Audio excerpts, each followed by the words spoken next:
Halo guys, Assalamualaikum. Jadi di video kali ini aku mau berbagi pengalaman tentang suka duka menjadi seorang penulis. Tapi sebelum itu kita perkenalan dulu. Perkenalkan, nama aku Afifah Hanim. Aku adalah seorang penulis artikel freelancer mulai dari tahun 2017 sampai dengan sekarang.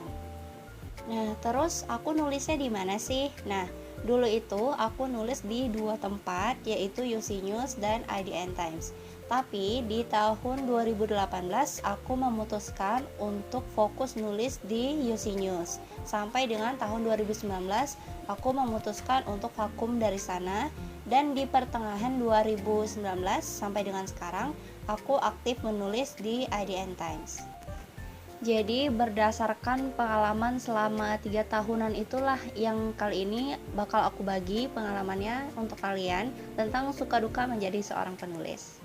Jadi untuk kalian yang punya cita-cita ingin menjadi seorang penulis atau penasaran nih gimana sih kerjanya seorang penulis itu, atau ada niatan untuk coba-coba untuk jadi penulis, mungkin bisa simak video aku kali ini sampai habis. Nah, pertanyaannya, apa sih enaknya jadi penulis itu? Jadi ini berdasarkan pendapat aku pribadi ya. Jadi menurut aku, enaknya jadi penulis itu adalah dalam profesi ini, dalam pekerjaan jadi penulis ini, ada banyak kebebasan dan fleksibilitas yang aku dapat. Terus kebebasannya seperti apa aja sih? Nah, ini bakal aku jelasin nih. Pertama, menjadi seorang penulis itu ada kebebasan tentang jam kerja. Nggak ada aturan bahwa aku harus kerja mulai dari jam 7 pagi sampai jam 6 sore, itu nggak ada. Jadi misalnya ada urusan di pagi hari atau siang hari, kita bisa kerja tuh di siang atau di sore atau di malam. Jadi kayak pandai-pandai kita aja lah sebagai penulis untuk mengatur waktunya. Nah, terus kebebasan yang lainnya itu adalah kebebasan hari kerja. Jadi karena aku ini adalah penulis freelancer yang tidak mengikat pada kontrak, jadi aku bebas mengatur hari di mana aku kerja dan di mana aku hari libur. Jadi kalau misalnya tiba-tiba ada urusan, ada acara, atau misalnya aku lagi bad mood atau lagi nggak ada mood buat nulis, ya itu nggak apa-apa gitu. Jadi nggak ada aturan soal hari dimana aku harus kerja dan tidak kerja. Itu kebebasan yang enak banget menurut aku. Nah, terus kebebasan yang lainnya apa? Kebebasan yang lainnya itu juga ada di pakaian. Jadi nggak ada aturan bahwa saat bekerja, saat menulis itu harus pakai pakaian apa gitu. Bebas di kitanya, mau pakai piyama, mau pakai uh, baju apa aja gitu, terserah. Kebebasan lainnya dengan menjadi seorang penulis itu adalah adanya kebebasan tentang tempat kerja, yang mana kita bisa kerja di mana aja asalkan kita pakai gadget, kita punya gadget, misalnya pakai HP atau pakai laptop.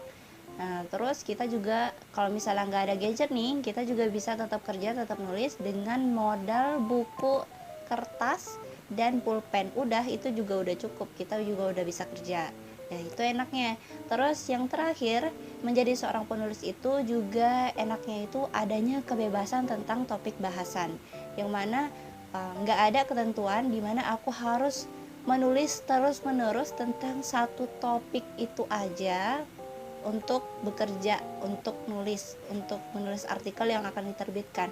Bebas, aku bisa pindah ke topik apa aja yang aku mau, ke tema apa aja yang aku mau gitu. Dan itu sangat-sangat nyaman di akunya. Apalagi aku pribadi adalah orang yang gak suka diatur-atur. Jadi dengan banyaknya kebebasan dan fleksibilitas menjadi seorang penulis itu sangat-sangat enak menurut aku. Kedua, menjadi seorang penulis itu sukanya menurut aku ya, adanya kesempatan bagi kita setiap penulis, bagi seorang penulis untuk membagi pemikirannya kepada orang lain, yang mana tanpa sadar bahkan yang kita tulis itu sebenarnya bisa secara tidak langsung membantu orang lain gitu. Nah, yang ketiga, menjadi seorang penulis itu kita memiliki fleksibilitas tentang nominal gaji. Nah, maksudnya itu gimana sih fleksibilitas gaji itu? Nah, yang aku maksudkan ini mungkin nggak berlaku bagi semua penulis ya, karena kan kalau penulis yang terikat kontrak mungkin gajinya itu udah ditentukan tiap bulan tuh segini gitu. Hanya kan karena aku freelancer dan penulis bebas, jadi fleksibilitas ini berlaku untuk aku, yang mana adanya fleksibilitas atau kita itu bisa atur sendiri tinggi rendahnya nominal gaji yang kita mau, yang kita dapetin nih. Nah, jadi kalau misalnya aku mau gaji tinggi, ya aku tinggal nulis banyak-banyak aja dan aku harus menerbitkan banyak artikel gitu. Kalau misalnya cukup dengan gaji yang rendah atau yang sedikit aja nggak apa-apa deh gitu misalnya, ya aku tinggal santai-santai aja gitu. Nah, itulah enaknya. Tapi nih ya, dari tadi kan aku bicarain soal sisi enaknya aja nih menjadi seorang penulis. Nah, di poin keempat ini aku mau ngasih tahu nih sisi nggak enaknya menjadi seorang penulis, yaitu masih banyaknya anggapan di masyarakat atau orang-orang sekitar yang menganggap bahwa penulis itu adalah pengangguran.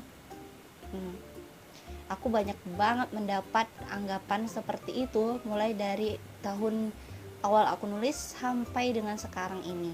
Jadi bagi kalian yang mau terjun ke dunia kepenulisan menjadi seorang penulis, kamu juga harus siap dengan anggapan seperti ini gitu. Dan poin yang kelima dan yang terakhir, bisa dibilang ini 50-50. Bukan sesuatu yang aku benci, tapi bukan sesuatu yang aku sangat suka juga gitu. Jadi saat menjadi seorang penulis itu dan karir aku selama ini, aku memahami bahwa menjadi seorang penulis itu adalah harus siap dengan ketidakpastian dan setiap perubahan. Nah, jadi misalnya di tempat aku nulis sekarang, misalnya tiba-tiba ada perubahan sistem atau perubahan aturan atau gimana, aku harus siap gitu. Adanya ketidakpastian itu. Hanya kalau perubahan itu menguntungkan penulis, semakin menguntungkan dan menaikkan gaji penulis, ya otomatis kita seneng dong. Hanya kalau misalnya peraturan itu mungkin sedikit menyulitkan atau gimana perubahan itu, ya kita juga harus siap, kita juga harus beradaptasi dengan itu. Nah, sekian pembahasan aku kali ini tentang suka duka dan pengalaman aku selama menjadi seorang penulis. Aku harap dari video ini kalian bisa memiliki gambaran gitu gimana karir seorang penulis itu, gimana sih pengalaman selama menjadi seorang penulis itu, dan kalian juga bisa melihat bahwa penulis itu memang kelihatannya kerjanya santai, kelihatannya itu enak-enak, kelihatannya itu kayak gampang gitu buat dikerjainnya gitu. Hanya coba deh kalian coba sendiri, pasti nggak semudah itu. Dan setiap profesi apapun itu termasuk penulis juga ada proses yang mana mulai dari nol sampai untuk kita bisa naik nih gitu. Jadi semuanya itu ada prosesnya. Nah, sekian dari aku. Semoga video ini bermanfaat untuk kita semua. Dan yuk, sampai jumpa di video selanjutnya. Bye.